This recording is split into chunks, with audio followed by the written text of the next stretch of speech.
Okay, so in this class we'll be dealing about hydrogen spectra. Okay, so what do we mean by hydrogen spectra? What actually it is? देखो क्या, मैं इस तरह से आपको समझाता हूँ.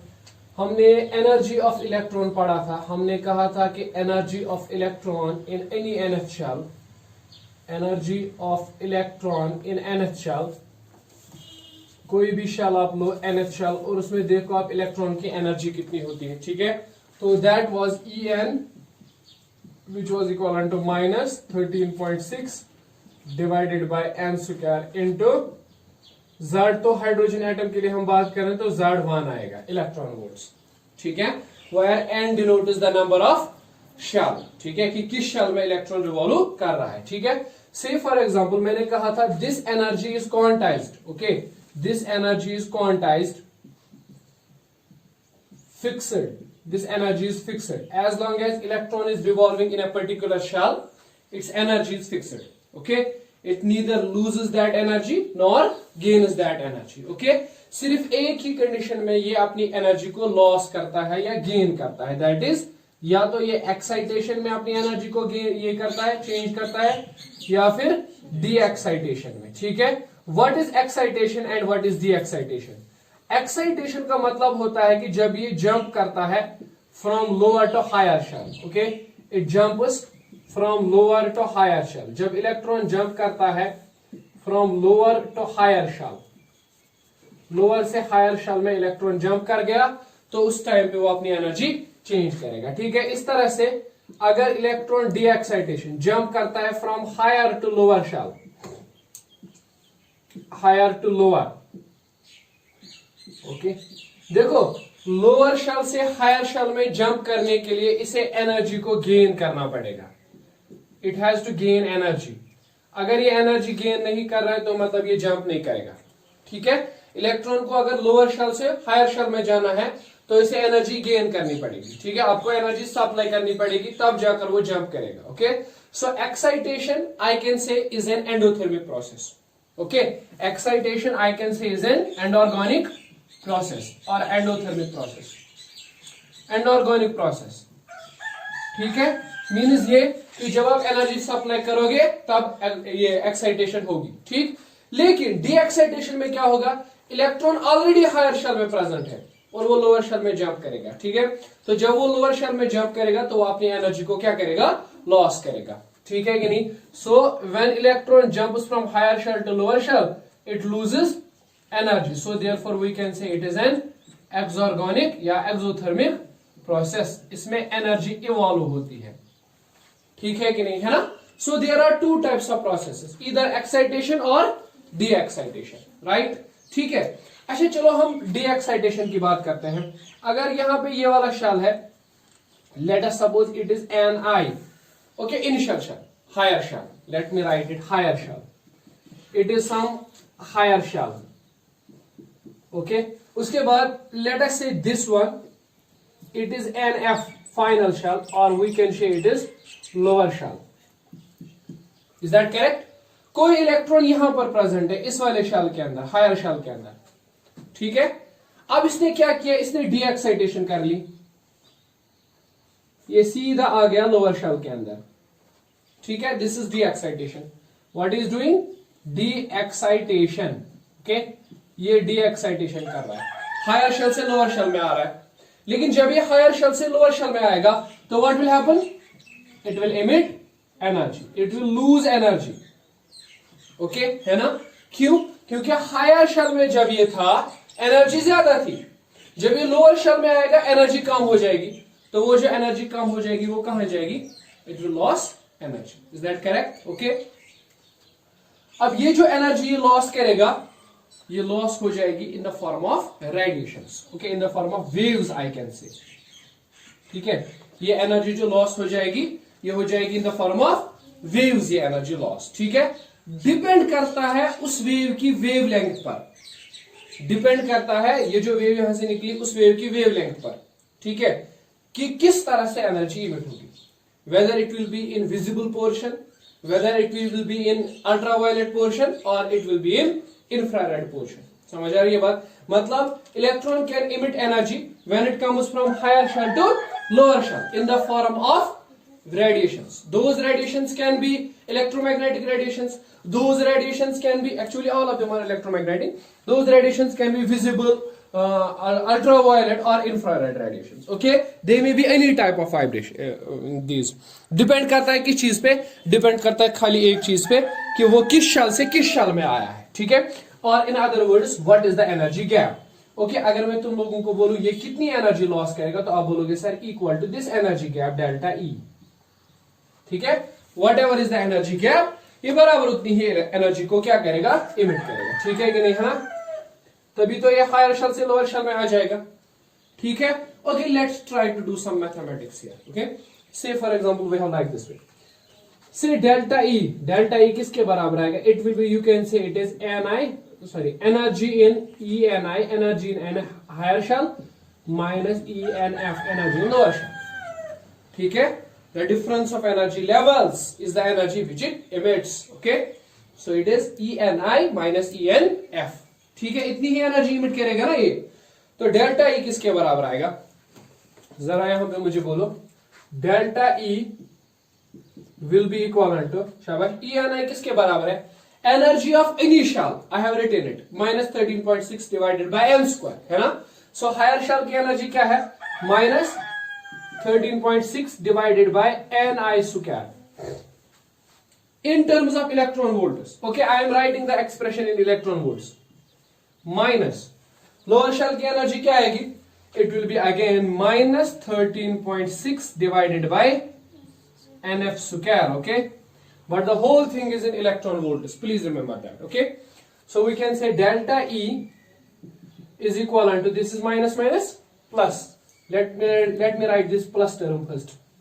It will be 13.6 divided by NF square minus 13.6 divided by Ni square. Okay, this thing, but remember this thing is in electron volts. Okay, the energy is in electron volts, right? I'm keeping the expressions as simple as possible.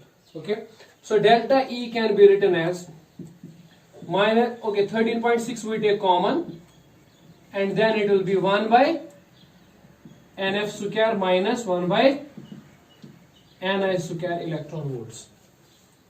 Okay, ठीक है. अब ये जो energy यहां से emit होगी, मैंने कहा ये एनर्जी इमिट होगी in the form of waves or in the form of radiations. In other words, in the form of photons. Okay, in the form of those quantized energy levels. Okay, because it's quantized form. So we can write it h times nu, because energy is h times nu. Nu is the frequency. Okay, it is 13.6 1 by nf square minus 1 by ni square. ठीक है ना. ठीक, तो you can have like this thing. You can say this nu frequency, it is c by lambda. ये आप याद रखना. Nu is nothing but it is c by lambda. Frequency is c is the speed of light, and lambda is the wavelength. Okay, so I can substitute for here. I can say h times, this is nu. Okay, let me write it c over lambda. That is 13.6. Okay, 1 by NF square minus 1 by Ni square. Is that clear? ठीक है. So what can I write? I can write 1 by lambda, that is 13.6 divided by Hc, है ना. Hc को divide कर लो, तो it will be 1 by NF square minus 1 by Ni square. Okay, so this is 1 by lambda, which is also called as wave number. It's also called as wave number. Okay, अगर मैं lambda find out करूं, 1 by lambda नहीं lambda, तो उल्टा कर सकते हैं expression को. लैम्डा इज एच बाई 13.6, मतलब we have to take the reciprocal on both sides. तो this will be H by 13.6 and this will be 1 by NF square minus 1 by Ni square raise power minus 1. Okay, I am inverting this thing, right? Is that clear? So ये जो formula बनेगी ना, ये आपकी final formula बनेगी. For what? For calculating the wavelength of the light, for calculating the wavelength of that radiation जो यहां से emit हुई. ठीक है कि नहीं? This formula is called as a very famous formula. It's called as Rydberg's formula. Rydberg's formula. Okay, I will simplify it further. It's called as Rydberg's formula. But you have to remember, okay, remember one thing. If here it is 13.6, it is in electron volts. SC you have to also take in electron volts. Do remember that, okay? Keep the मतलब units जैसे आप रखोगे ना, units का आपको ख्याल रखना है, ठीक है? Units are very important, okay? Because मैंने simplify करने के लिए इसको ऐसे ही फॉर्म में लिया. Otherwise, how people do it? They take a full expression that minus n square, s square, z square, m square, a long expression. Then so many terms are there which comes out. Okay, I don't want to do that. I just want to simplify the things. Okay, you can do that, right? Is that clear? So this is what we call as Rydberg's formula. Okay. Okay, so this is the expression we found out. Okay, let us write it back. It is delta, okay, lambda, that is equal to 13.6 divided by CH or SC, then 1 by Ni square minus 1 by NF square raised to power minus 1. This is what we call as Rydberg's formula. ठीक है? और जो constant इसमें दिया गया है ना, that constant is called as what? This constant. It is called as Rydberg's constant. ठीक है? Let me write it. Or 1 by Ni square minus 1 by NF square raised power minus 1. ठीक है? And this constant जो यहाँ पे मैंने लिखा ये R is equal to 13.6 divided by CH. Okay? और इसका जो वैल्यू है ना, if you want to calculate in meters, then its value is 1.097 into 10 to the power 7. Okay? Right, 10 power 7 per meter. इसका वैल्यू per meter इस तरह से 10 power per meter. This is the value. Okay? You can use that value. In your expressions, you can use that value, right? In order to find out the wavelengths in meters. Okay? So ये formula आप use कर लो, ठीक है? अब देखो यहाँ पे इस तरह से समझो, what are the transitions possible? अब transitions क्या क्या possible है, ठीक है? Let me show you. पहली जो है ना इस तरह से, पहला इलेक्ट्रॉन जंप कर सकता है किसी भी हायर शेल से फर्स्ट शेल में. इलेक्ट्रॉन किसी भी हायर शेल में प्रेजेंट होगा, लेकिन फाइनली कहां पे पहुंचेगा? फर्स्ट शेल में, ठीक है कि नहीं? सेकंड से फर्स्ट, थर्ड से फर्स्ट, फोर्थ से फर्स्ट, फिफ्थ से फर्स्ट, सिक्स्थ से first. Okay, this will B A series of wavelengths, एक अलग सीरीज ऑफ वेवलेंथ्स है ना. इसमें क्या होगा? Electron will jump from higher shell to first. Okay, let me say electron, let's do that. Jump from higher shell to first, higher shell to first. Okay, electron jump करता है higher shell से first में. Means इसका जो final shell है NF, that is first. NF is first. Finally कहां पे पहुंचता है? फर्स्ट शेल में. और इनिशियली कहां पे हो सकता है? Second, third, fourth, fifth, sixth, dash dash, है ना, किसी भी शेल में. Is that clear? So what are the transitions? So transition क्या क्या है यहां पे? ट्रांजिशन है 2 to 1. सेकंड शेल से जंप कर सकता है फर्स्ट शेल में, ठीक है? और एक ट्रांजिशन 3 to 1, थर्ड शेल से जंप कर सकता है फर्स्ट में. देन 4 to 1, फोर्थ से जंप कर सकता है फर्स्ट में. Then 5th to 1, then 6th to 1 dash, last पे इनफाइनाइट टू 1. थ्योरेटिकली ऐसा सोचा जा सकता है, ठीक है? Infinity to 1, right? मतलब किसी भी हायर शेल में हो, लेकिन पहुंचेगा लास्ट पे कहां पे? फर्स्ट शेल में, पहले शेल में पहुंचेगा, ठीक है? If we want to describe this thing diagram के लिए, देखो कैसे कर सकते हैं. ये मान लो फर्स्ट शेल है, n is equal to 1, first shell है, ठीक है? अब ये सेकंड शेल है, तो हो सकता है इलेक्ट्रॉन इसी सेकंड शेल में हो और जंप करे किसमें? फर्स्ट शेल में, ठीक है कि नहीं, है ना? This is what 2-1 transition, 2-1 transition, ठीक है? यहां पर एक अलग वेवलेंथ निकलेगी. हो सकता है ये किसमें हो? थर्ड शेल में हो. This is n is equal to 3, और थर्ड शेल से ये सीधा जंप करे किसमें? पहले वाले शेल में. ये भी तो पॉसिबल है, ठीक है? या हो सकता है ये फोर्थ शेल में हो और फोर्थ से सीधा जंप करे फर्स्ट में. ओके, फिफ्थ में हो और 5th से सीधा जंप करे किसमें, फर्स्ट में। 6th में हो और 6th से जंप करे सीधा कहां पे, फर्स्ट में। ठीक है, पहुंचना तो इसको फर्स्ट में है, right. This is a series of wavelengths. ठीक है, जो भी ट्रांजिशन होगी finally to the first shell. ठीक है, इस सीरीज को हम लोग बोलते हैं Lyman series. This series is called as what? Lyman series. So if I say you what is Lyman series, you may say, sir, Lyman series is the series of wavelengths. Series of wavelengths which are obtained when the electron jumps from any higher shell to first shell. Okay? When the transition occurs from any shell to first shell. ठीक है, means ni to 1 first shell, higher shell से किसी shell में first shell तक। ठीक है, अब यहां पे देखो, okay, you can see that कि ये जो है ना, this will be first transition, this will be first transition, gets first transition, और we can say the shortest transition, shortest transition, सबसे छोटी वाली ट्रांजिशन सेकंड से फर्स्ट, है ना। ठीक, बाकी तो उससे बड़ी बड़ी ट्रांजिशन है ना। Okay, let's calculate the wavelength then. Okay, let me say what is the wavelength for the transition 2 to 1। Okay, I am taking this transition 2 to 1।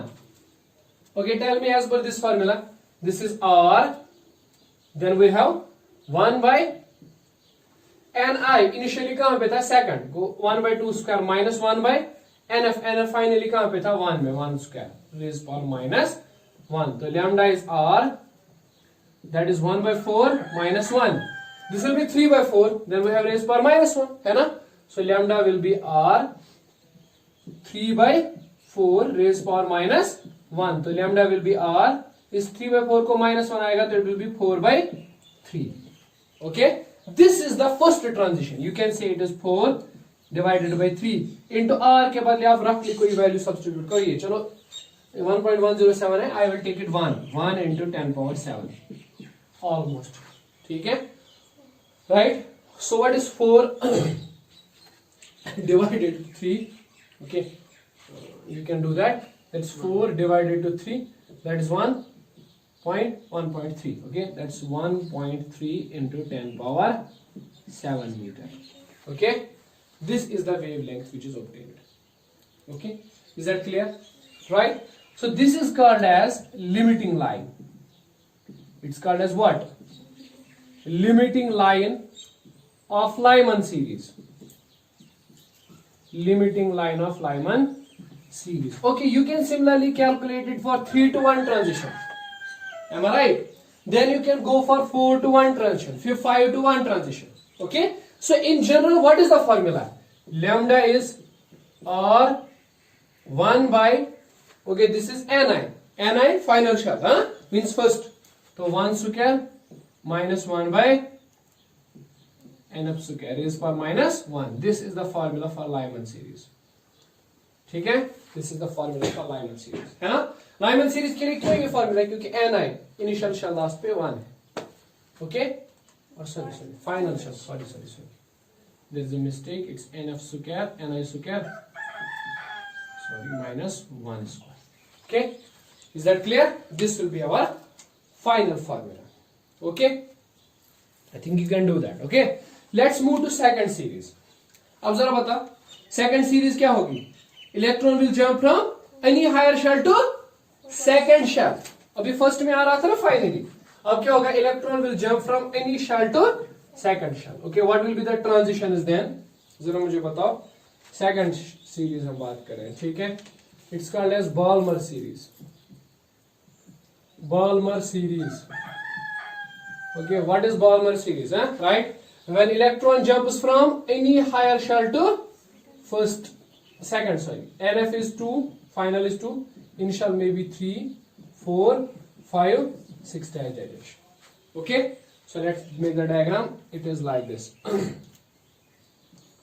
it is n is 1, this is n is 2, this is n is 3, this is n is 4, this is n is 5। Okay, electron jumps from third to second, fourth to second, fifth to second। Okay, if here it is 6 to second. From any higher shell to second shell. Or what is this series called as? Balmer series. Okay. Then what will be the formula? Lambda is equivalent to R 1 by Ni. Ni is 2. Go 2 square minus 1 by, sorry, Ni is square minus 2 square. Raised power minus 1. This will be the formula. है ना? What is the shortest transition? Okay, tell me, what is the shortest transition? Not in terms of energy, but in terms of shells. Shortest transition. 3 to 2. 3 to 2 है ना shortest transition? So can you calculate lambda? R 1 by 3 square minus 1 by 2 square. Okay? So it is R. This will be 9. 9 minus 4. That's 5. 5 divided by. Okay. You have 9 minus 4. You can say it's 5. Divided to. What is? 3 square 9. 9 and multiplied by 4. That's 36. Okay? Raised power minus 1. So you can say it is 36 over 5 into R. Okay? This is the shortest transition. Or we can say the limiting line. Okay. Similar procedure will be followed for other lines also. Other series also. Okay. इसके बाद electron कहां से कहां jump करेगा? From any higher shell to fourth shell. Okay. Third shell. अच्छा मैं इसको एक ही डायग्राम में समराइज करता हूं. Okay. Let me summarize it in a single diagram. Okay. You can just say like this. This is our first level. Okay. N is 1. Okay, do remember that this is the first level. N is 1. Okay. Then this is second level. N is 2. This is the third level.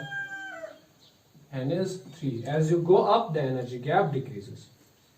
In previous class I told you, okay? N is 4. This is N is 5.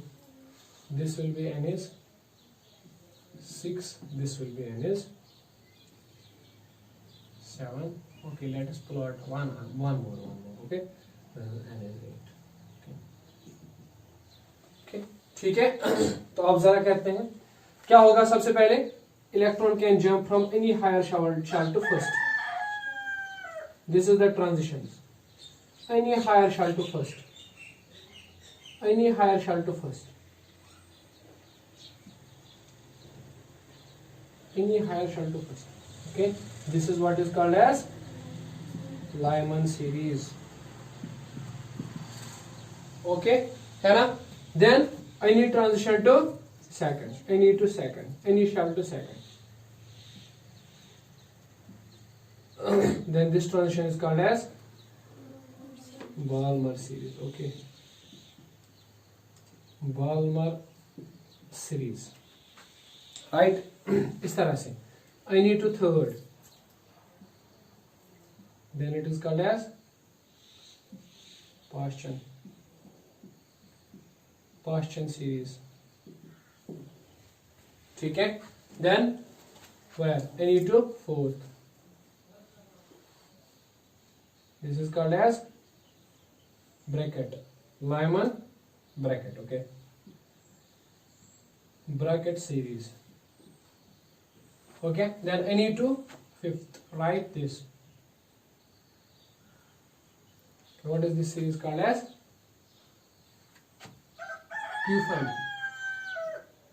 Pufund series. Okay, then last any to sixth. This is called as Humphrey series. Humphrey series. Okay, so these series are named after their discoverers. Okay, whosoever discovered those series, he named it them according to his name. Okay, right?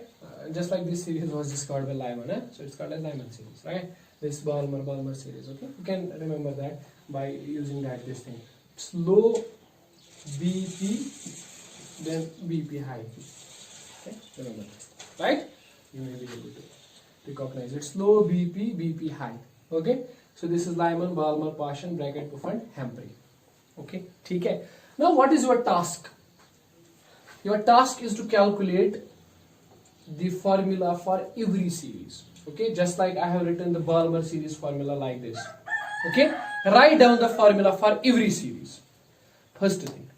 And I want the wavelength of limiting line for every series. Okay, shortest transition is limiting line, है ना. जैसे मुझे बताओ Paschen में limiting line क्या होगी, this shortest transition. Okay, fifth to fourth shortest. जैसे मुझे बताओ इसमें प्यू फंड में शॉर्टेस्ट ट्रांजिशन क्या है, it is sixth to fifth. Okay, इस तरह से, राइट. तो ये बताओ. और एक और चीज, अहम चीज बताओ, मुझे बताओ कौन सी सीरीज किस वाले रीजन में लाई करती है. विजिबल रीजन में कौन सी है, ओके, जस्ट टेल मी कि अल्ट्रावायलेट रीजन में कौन सी सीरीज है और इंफ्रारेड रीजन में कौन सी सीरीज है. वो कैसे पता चलेगा, वेवलेंथ से, है ना. वेवलेंथ निकाल लो, उसके बाद आप पता कर सकते हो whether it belongs to ultraviolet, infrared और visible portion. Okay, this is what we generally term as hydrogen spectrum. Okay, ठीक. अगर रदरफोर्ड के मॉडल से देखा जाए तो it has no explanation there. Okay, do we have any explanation in Rutherford's model? Can we explain this thing? No, we can't explain this. Okay, it's only Bohr which is able to explain this series, right? So ये भी एक success मानी जाती है Bohr's model की कि ये series जो उन्होंने एक्सप्लेन की, ट्रांजिशंस उन्होंने एक्सप्लेन की, एक्साइटेशंस, डी एक्साइटेशंस उन्होंने एक्सप्लेन की. Okay, right, this is it.